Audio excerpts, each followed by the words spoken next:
Picture this. It's 3 in the morning, and you're lying awake in bed staring at the ceiling. Your mind is racing through a decision you made 6 months ago, the one where you chose safety over passion, stability over uncertainty. You took the corporate job instead of pursuing that creative project that kept you up at night with excitement. And now, a different kind of insomnia haunts you. The what-ifs circle like vultures. But here's what makes it worse. You chose this. Freely. Completely. No one forced your hand. No gun to your head. Just you, your autonomy, and the infinite weight of possibility collapsing into a single, irreversible choice. We've been told our entire lives that freedom is the ultimate good, that the ability to choose our own path is what separates us from machines, from animals, from slaves. We celebrate it. We go to war for it. We build entire political systems around it. Free will is supposed to be our liberation, but what if it's actually our cage? Think about the last major decision you faced. Maybe it was choosing a career path. Maybe it was deciding whether to stay in a relationship or leave. Maybe it was something as seemingly simple as picking a restaurant from the hundreds available on your phone. Do you remember that feeling, that paralysis, that creeping sense that no matter what you choose, you'll be haunted by the roads not taken? This isn't just modern anxiety. This is the dark secret at the heart of human freedom. The forbidden truth that philosophers have danced around for millennia, often in hushed tones, because acknowledging it threatens the very foundation of how we understand ourselves. Every choice you make doesn't just open a door. It slams shut 1,000 others. And you have to live with that, alone. Because it was your choice, your freedom, your burden. We live in an age of unprecedented choice. Dating apps offer us thousands of potential partners, each swipe a miniature existential crisis. Career platforms present infinite paths. Streaming services paralyze us with options. We've built a labyrinth of possibilities, and we've placed ourselves at its center, holding a torch that illuminates every corridor but offers no map to the exit. The ancient Greeks had a word for this kind of freedom, eleutheria. But they also understood its shadow. The Stoics warned of it. The existentialists documented its terror. And modern psychology has confirmed its cost in studies, showing that more choice doesn't lead to more happiness. It leads to more regret, more anxiety, more profound dissatisfaction. So here's the question that will guide us into the abyss. If free will is the foundation of human dignity, why does it so often feel like a curse? If philosophers have long known about this dark side, why do they keep it hidden in academic footnotes and obscure texts? And what happens to us, to our sanity, our relationships, our very sense of self, when we finally confront this truth? What if free will is not the chain that frees us, but the chain that binds us to an unbearable weight we can never put down? To understand why freedom feels like a trap, we need to travel back to where this paradox first emerged, to the ancient world, where philosophers first glimpsed the shadows that freedom casts. The story begins in the gardens of Athens, where Epicurus walked among his followers, teaching them about happiness and the good life. But Epicurus had a problem. He believed in a universe governed by atoms and natural laws, a deterministic cosmos where everything unfolds according to physical necessity. Yet he also believed in human freedom and moral responsibility. How could both be true? His solution was the swerve, the clinomen. He proposed that atoms occasionally deviate from their predetermined paths without cause, introducing randomness into the fabric of reality. This randomness, he argued, creates space for free will. But do you see the trap he set? To preserve freedom, Epicurus had to inject chaos into existence. Our choices aren't the product of divine reason or rational deliberation. They're the result of cosmic accidents, atomic glitches in the machinery of being. Freedom isn't dignified autonomy. It's unpredictability. It's the universe hiccuping, and we call that hiccup choice. This randomness doesn't liberate us. It terrifies us. Because if our choices emerge from chance rather than reason, then we're not really in control. We're just sophisticated dice being rolled by physics we don't understand. The Stoics saw this differently, but their vision was equally dark. Marcus Aurelius, writing his Meditations as Emperor of Rome, meditated on a universe of perfect determinism, where every event unfolds according to divine providence. In this worldview, what we call free will is actually the freedom to accept or resist fate. We can choose our attitude toward what happens, but we cannot choose what happens. This creates a peculiar kind of freedom, the freedom of the prisoner who can choose to accept his chains with dignity. It's freedom as resignation, freedom as the relinquishing of control. The Stoic is free precisely because he stops fighting the inevitable, stops trying to exercise will over a universe that won't bend to his desires. Is that really freedom? Or is it just a coping mechanism for people trapped in circumstances they can't change? But the most haunting vision of freedom's dark side comes from an unlikely source. Augustine of Hippo, the Christian theologian who shaped Western thought for over a millennium. Augustine inherited a theological crisis. If God is omniscient and omnipotent, knowing all future actions before they occur, how can humans be free? And if humans aren't free, how can they be held morally responsible for sin? His answer was revolutionary and horrifying. Free will is real, but it's the source of humanity's fall from grace. In the Garden of Eden, Adam and Eve possessed perfect freedom, and they used it to defy God. That first choice, that original exercise of free will, introduced sin, death, and suffering into the world. Freedom isn't what saves us, it's what damned us. Augustine argued that after the fall, human free will became corrupted. We're free to choose, yes, but we're only free to choose evil unless divine grace intervenes. Our will is free in the technical sense, but it's enslaved to sin, to selfishness, to destruction. We're like a bird with wings that only knows how to fly downward. And here's the truly dark part. We're responsible for this. Every sin, every failure, every moment of weakness, it's on us. God gave us freedom, and we bear the infinite weight of what we've done with it. The guilt isn't just personal, it's hereditary, transmitted from generation to generation, a curse that can't be escaped through our own choices.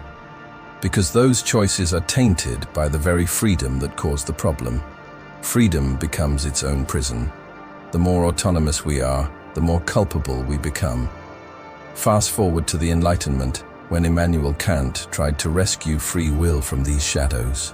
Kant argued that freedom is the foundation of morality, that we can only be moral agents if we're free to choose between right and wrong.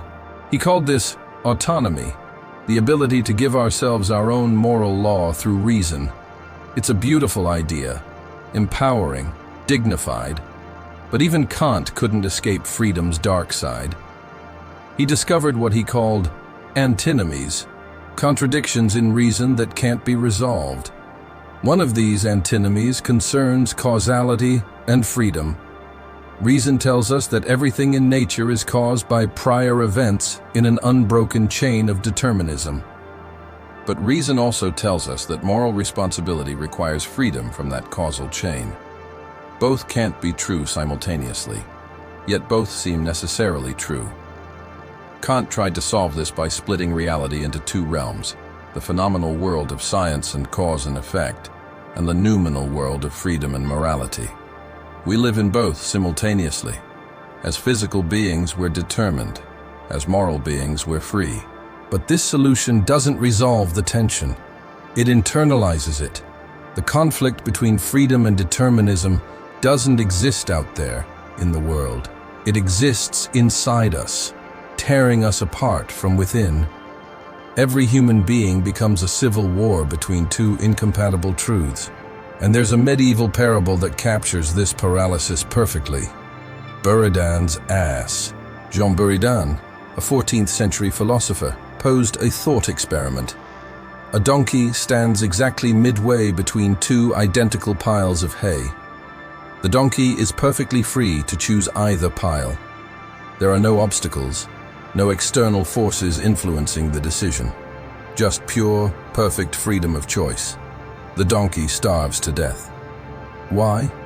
Because with no reason to prefer one option over the other, freedom becomes paralysis. Without some determining factor, hunger tilting toward the nearer pile, a slight preference, anything, choice is impossible.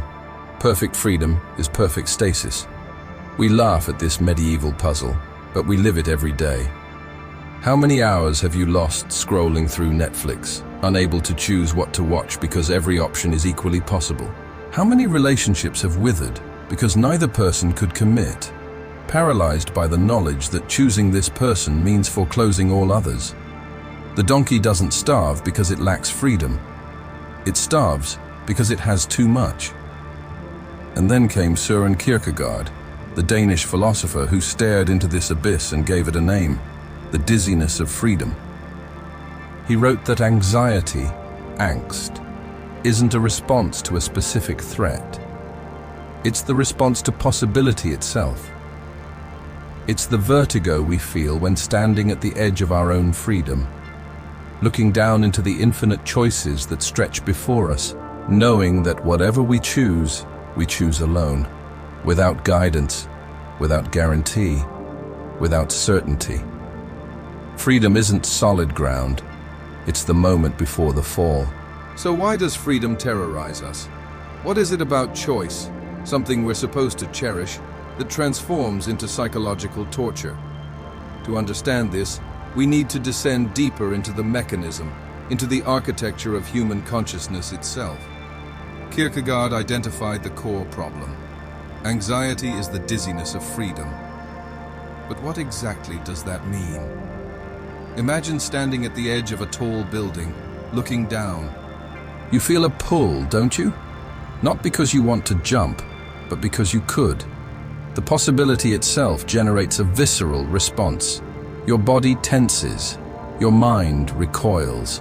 But there's also something else, a strange fascination, an awareness that in this moment, you are radically free. Nothing is stopping you from stepping forward. No physical law prevents it, only your choice. This is what Kierkegaard meant. Anxiety isn't fear of a specific outcome.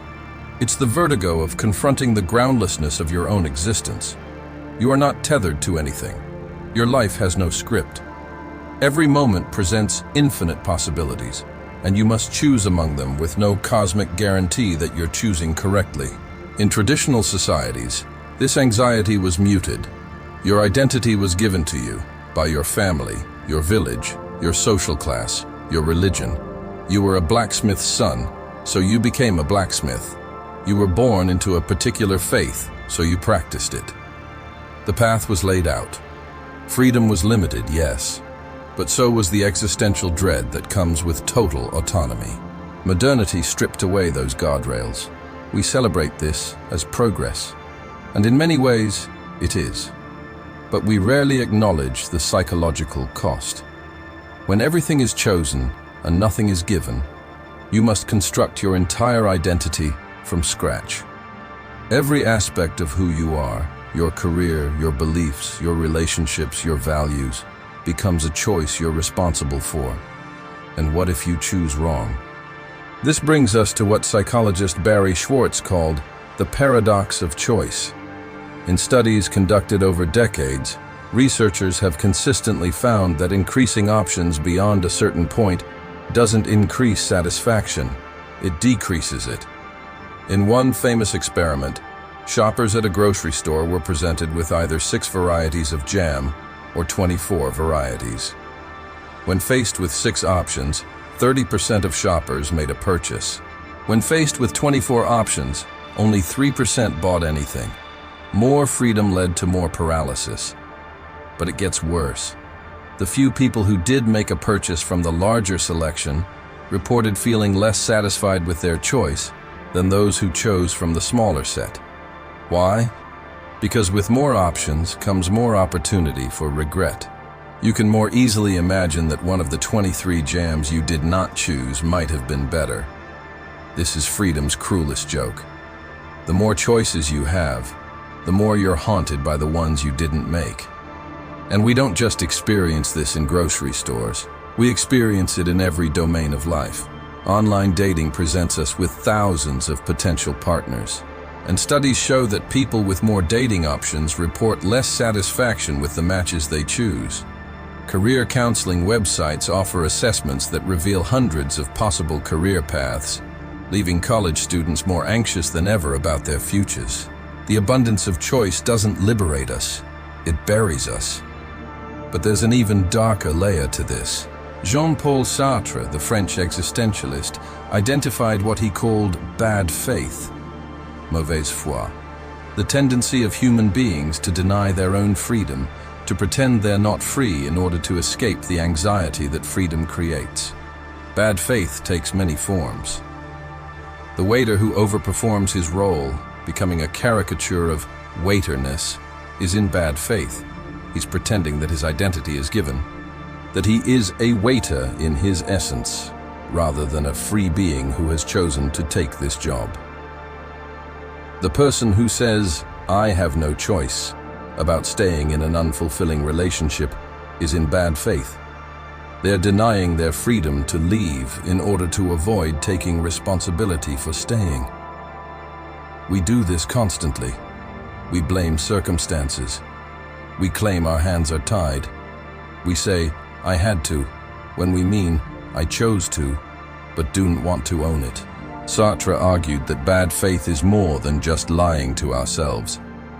It's a fundamental mode of human existence, a way of being that tries to escape the unbearable weight of freedom by pretending we're objects rather than subjects, determined rather than free. But here's the trap. Even the attempt to escape freedom through bad faith is itself a free choice. You can't actually escape. You can only pretend. And somewhere deep down, you know you're pretending, which adds another layer of anxiety. The anxiety of self-deception, of performing a role you don't believe in. You're free, and you're condemned to be free, and there's no exit. Viktor Frankl, the psychiatrist and Holocaust survivor, witnessed this mechanism in the most extreme conditions imaginable. In Nazi concentration camps, where external freedom was obliterated, where prisoners were stripped of every choice about their daily existence, Frankl observed that one freedom remained: the freedom to choose one's attitude towards suffering. Some prisoners found meaning even in horror, choosing to maintain their dignity, to help others, to hold on to hope. These individuals often survived. Others succumbed to despair, giving up, ceasing to exercise even this minimal freedom. Many of these individuals died, sometimes even before their bodies gave out. They died psychologically first. Frankl's insight was profound. Freedom isn't just about external circumstances. It's about the interpretive stance you take toward whatever happens to you. No one can take this freedom away. Even the most brutal oppression leaves this space intact. But here's what Frankl also observed, though he spoke of it less often. This freedom is crushing. Being told that even in hell, you're free to choose your response. That your suffering has meaning only if you choose to give it meaning, places an almost unbearable responsibility on the individual. If you despair, it's your fault. If you break, you weren't strong enough to exercise your freedom. The ultimate freedom becomes the ultimate burden. Friedrich Nietzsche understood this better than almost anyone. He famously declared, "God is dead," not as a statement of atheism, but as a recognition that modern humanity had killed the structures of meaning that gave life purpose and constrained freedom. Without God, without transcendent values, without cosmic order, humans are radically free to create their own values. Nietzsche celebrated this. He called for the Übermensch, the overman who would embrace this freedom and create meaning through an act of will, who would say yes to existence despite its meaninglessness. But Nietzsche also understood the danger. In the vacuum left by God's death, most people wouldn't become Übermenschen. They would collapse into nihilism or retreat into what he called the herd mentality, seeking comfort in conformity, outsourcing their freedom to the crowd, letting others decide for them. This is freedom's shadow in its purest form. When you're truly free, you're also truly alone. There's no cosmic authority to tell you what to do.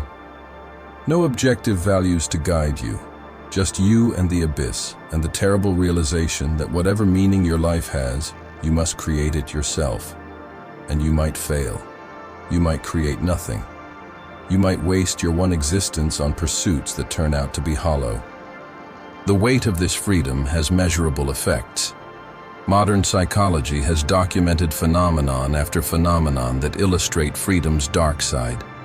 Cognitive dissonance, the mental discomfort we feel when holding contradictory beliefs, often emerges after we make a difficult choice.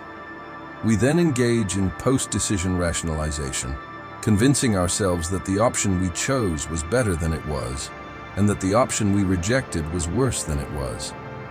This isn't rational deliberation, it's psychological damage control. Our minds can't handle the anxiety of having made a truly free choice, so they rewrite the story to make it seem inevitable. Decision fatigue, the psychological exhaustion that comes from making too many choices, has been documented in judges who are more likely to deny parole late in the day simply because they've made too many decisions already. Their capacity for careful deliberation is exhausted. Freedom becomes oppressive through repetition, analysis paralysis.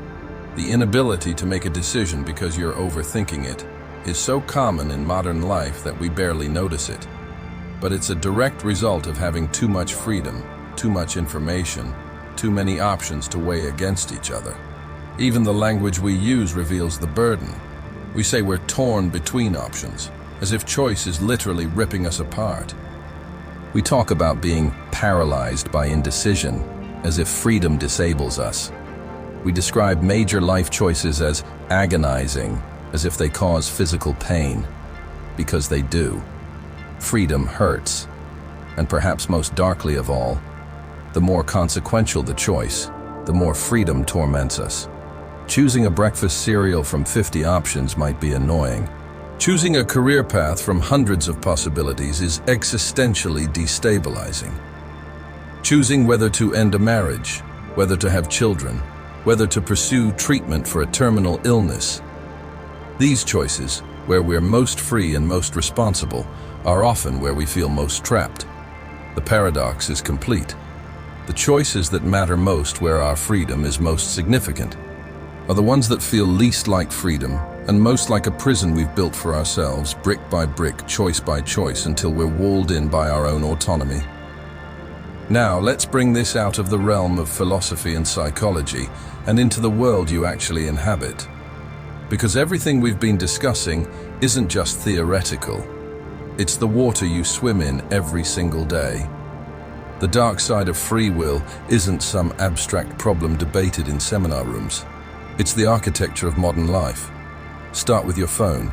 Right now, in your pocket or on your desk, there's a device that offers you more choices in a single minute than a medieval peasant encountered in a lifetime.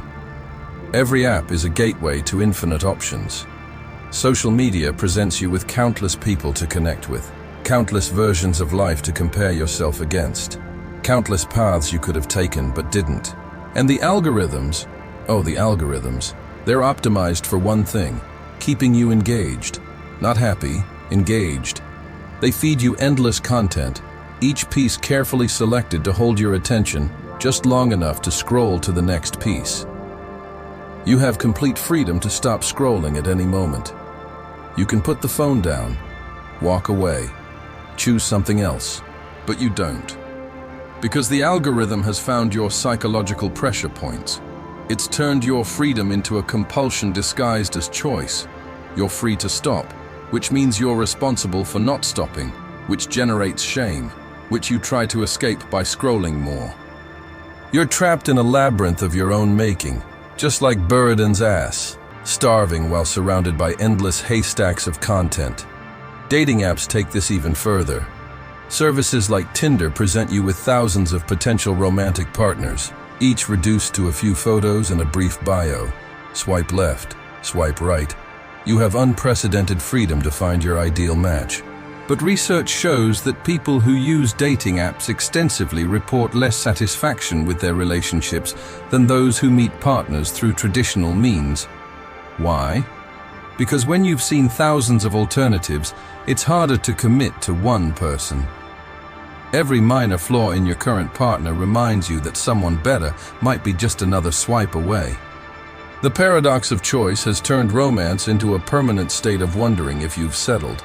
Your freedom to choose from abundance becomes the enemy of your ability to commit to scarcity, to choose one person and forsake all others, as the old vows used to say. Even your career, the domain where freedom is supposed to be most empowering, has become a source of existential dread. Previous generations had limited options. You followed in your father's footsteps, or you pursued one of a handful of prestigious careers, or you took whatever work was available in your town. Today, career counselors identify hundreds of distinct career paths. Online platforms promise you can become anything: an entrepreneur, an influencer, a freelancer, a digital nomad. You're free to reinvent yourself at any moment. Freedom is the message. Follow your passion. Do what you love. You can be anything. But what they don't tell you is that if you can be anything, then every version of yourself that you're not is a failure. Every path you don't take is a reproach. The 30-year-old still trying to find themselves isn't suffering from lack of opportunity. They're suffering from too much opportunity, too much freedom, too many selves they could become, paralyzing them from becoming any of them. The gig economy makes this even worse. Uber drivers, freelance graphic designers, TaskRabbit workers, they're all celebrated as liberated from traditional employment, free to set their own hours, be their own bosses. Freedom as economic model. But talk to these workers, and a different picture emerges. They're not free. They're anxious. They're working more hours for less security. They can't plan for the future because next month's income is uncertain. They can't rest because there's always another gig they could be taking, another dollar they could be earning, and if they don't, they have only themselves to blame. The freedom to be your own boss becomes the tyranny of never being able to stop working. The freedom to set your own hours becomes the inability to have any hours that are truly your own. And then there's politics. Democracy is supposed to be the ultimate expression of collective freedom. The people governing themselves, making choices about the direction of society. But look around. Is this what liberated choice looks like? Voters in democratic societies increasingly report feeling alienated, disenfranchised, convinced that their choices don't matter. They're presented with options, yes, but the options feel meaningless. Binary choices between candidates who seem equally corrupt or incompetent. Referendums on complex issues that no ordinary citizen can fully understand. Information environments so polluted with misinformation that making an informed choice feels impossible. You're free to vote. But what does that freedom mean when you don't trust any of the options, don't believe your vote will change anything, and feel complicit in a broken system simply by participating in it? Sartre's bad faith has gone collective. We tell ourselves we live in democracies, that we're free, that we choose our leaders. But increasingly, we feel like actors in a play we didn't write, speaking lines we don't believe, pretending that our performance matters. And the psychological cost of all this freedom is measurable. Anxiety disorders have skyrocketed in the past few decades, particularly among young people. Depression rates are climbing. Suicide rates are rising in many developed countries. These aren't just individual pathologies. They're social symptoms of a culture drowning in choice. FOMO, fear of missing out, has become so pervasive that it's entered the lexicon. But what is FOMO if not Kierkegaard's anxiety of freedom translated into Instagram? Every photo of someone else's vacation, someone else's relationship, someone else's success is a reminder of choices you didn't make, lives you aren't living, possibilities you're missing. You're free to live any life, which means every life you're not living is a wound. The influencer burnout phenomenon is particularly revealing. These are people who have achieved what's supposed to be the ultimate freedom, getting paid to be themselves, to share their lives, to do what they love. No boss, no schedule, complete autonomy, and they're collapsing under the weight of it. Because every moment must be documented, curated, monetized. Every aspect of their lives becomes a choice they must optimize.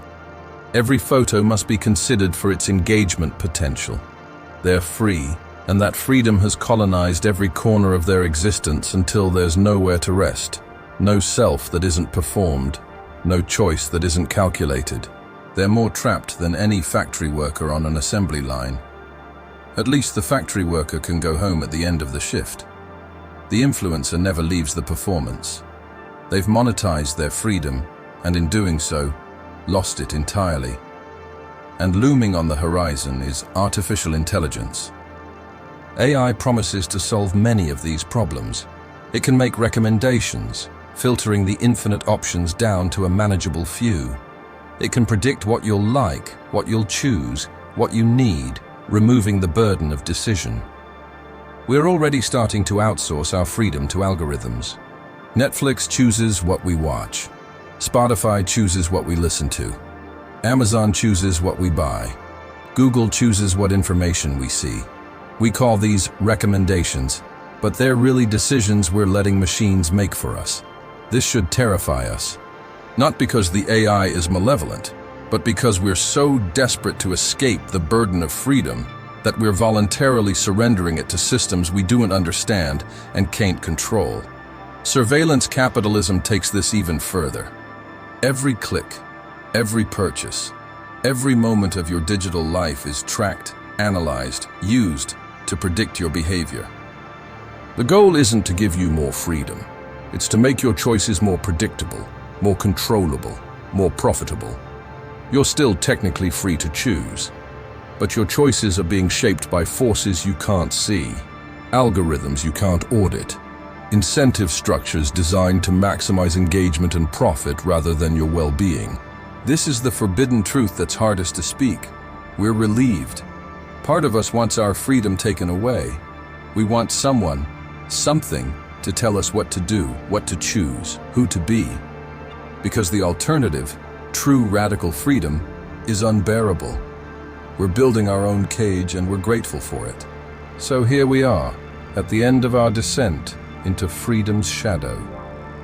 We've traced this dark thread from ancient philosophy through psychological mechanisms to the daily texture of modern life. And now we must confront the question we started with: what do we do with this knowledge? The easy answer would be to offer solutions. 5 steps to cope with choice overload. 3 strategies to embrace authentic freedom. A path to meaning in a meaningless world. But that would be a betrayal of everything we've explored. Because there is no solution. There is only the problem and our response to it. Free will is not a bug in human existence. It's a feature. And features can't be debugged away. The philosophers we've encountered weren't trying to hide this truth out of malice or conspiracy. They were struggling with it, wrestling with it, trying to find ways to live with the unbearable weight of freedom. Some, like the Stoics, tried to reframe freedom as acceptance. Others, like Sartre, tried to face it directly and call that facing authentic existence. Still others, like Camus, tried to find absurd heroism in the act of choosing, despite meaninglessness. But none of them solved it, because it can't be solved. Augustine was right about one thing. Freedom introduced something into the world that can't be taken back. Once you've tasted the knowledge that you are the author of your life, that your choices matter and are yours alone, you can't unknow it. You can deny it, drown it in distraction, outsource it to algorithms and ideologies and authorities. But it's still there, waiting in the quiet moments, in the spaces between scrolls, in the 3 a.m. ceiling staring. You are free, and you are alone with that freedom. The modern world hasn't made this better. It's made it worse, because it's removed all the traditional buffers, the communities, the religions, the traditions that used to contain and channel freedom into predetermined paths. We've celebrated this removal as progress, and in many ways it is. Genuinely oppressive structures have fallen. Genuinely liberating possibilities have opened. But we've paid a price. The price is the anxiety we've been discussing, the choice overload, the decision paralysis, the gnawing sense that whatever life we're living, we could be living a different one, a better one, if only we'd made different choices.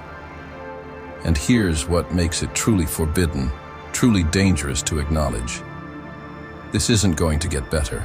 Technology will offer more choices, not fewer. Globalization will expand possibilities, not constrain them. The future holds more freedom, not less, which means more anxiety, more isolation, more of the terrible burden of being radically autonomous in a world without inherent meaning, unless we change, not the world, ourselves.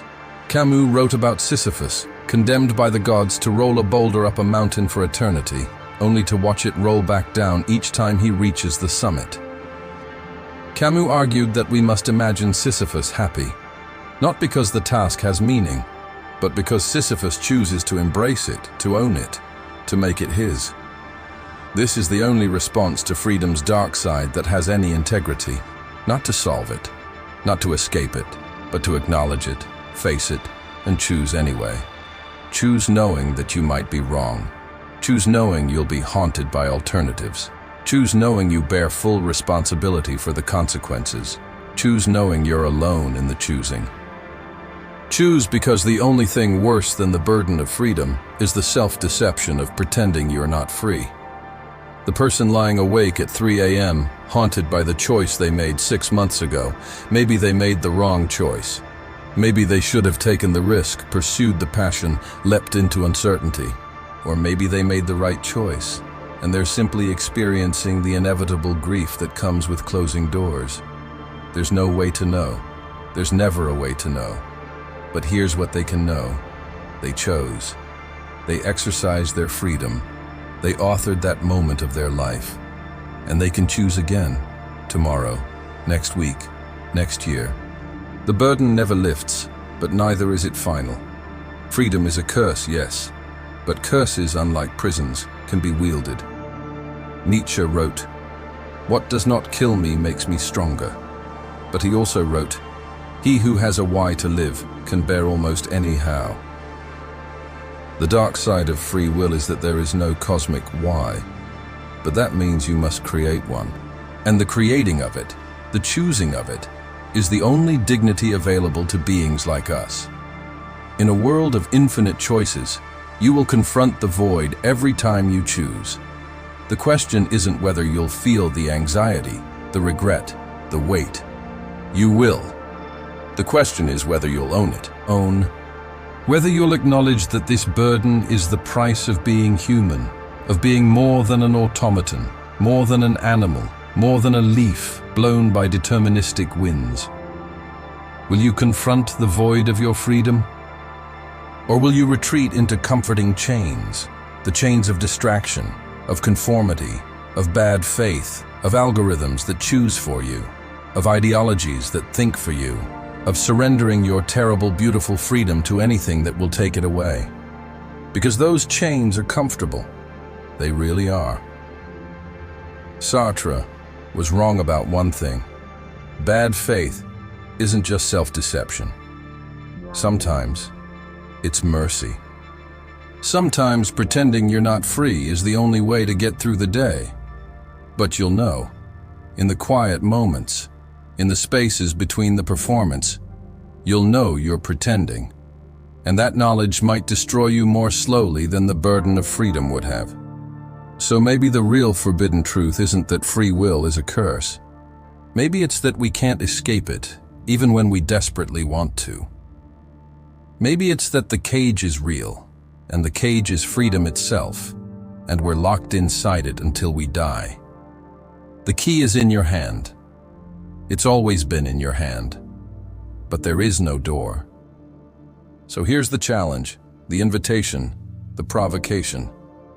Next time you feel that pull toward the doom content, that urge to scroll through catastrophe and feel the relief of acceptance washing over you, pause. Ask yourself, am I dancing with Sisyphus or just watching him fall? Am I using this acceptance as the ground to build something on or as an excuse to stop building? Am I revolting against the absurd or just surrendering to it? Because both feel like liberation at first. Both come with psychological rewards. Both can be philosophically justified. But only one of them honors what Camus actually meant. Only one of them transforms the boulder into a dance. We're living through a hinge moment in human history. That's not hyperbole, it's meteorology. The next few decades will determine what world, if any, our species inhabits for centuries to come. And yes, maybe the die is already cast. Maybe we're in the end game. But the end game still requires players, still requires choices, still demands that we answer the question, given this, how should I live? The barista in Portland scrolling through IPCC reports on her break. Maybe tomorrow she uses that knowledge to organize her workplace around climate resilience. Or maybe she just keeps scrolling. The tech bro toasting the heat death on the rooftop. Maybe he redirects his capital toward adaptation infrastructure. Or maybe he just books another flight to Dubai. The poet writing by candlelight in Berlin, maybe her fever dream journals become the chronicle that helps someone in the aftertimes make sense of what we lived through. Or maybe they just stay in a drawer. The philosophy is the same. The doom is the same. The absurd is the same. But the revolt, that's on us. Each of us, individually. Camus ended The Myth of Sisyphus with that famous line about imagining him happy. But he didn't mean happy in the sense of content. He meant happy in the sense of fully alive, present, engaged with his own existence on his own terms, not the god's terms. Sisyphus is happy not because the boulder doesn't matter, but because he's chosen to make it matter. He's transformed punishment into purpose, not by changing the boulder, but by changing his relationship to it. So imagine yourself there, at the base of the mountain, looking up at the slope you'll climb, knowing the outcome. Now imagine choosing to climb anyway, not because you believe it will change anything, but because you're still here, and the climb is yours. And in a world stripped of false hope and easy answers, in a moment of genuine civilizational crossroads, in the face of doom that might be inevitable, that choice is the only thing that's truly liberating. What worlds might we build in doom's shadow before it swallows us whole? That's not a rhetorical question. That's the question. And you won't find the answer in another scroll through the apocalypse. You'll find it only in what you do next.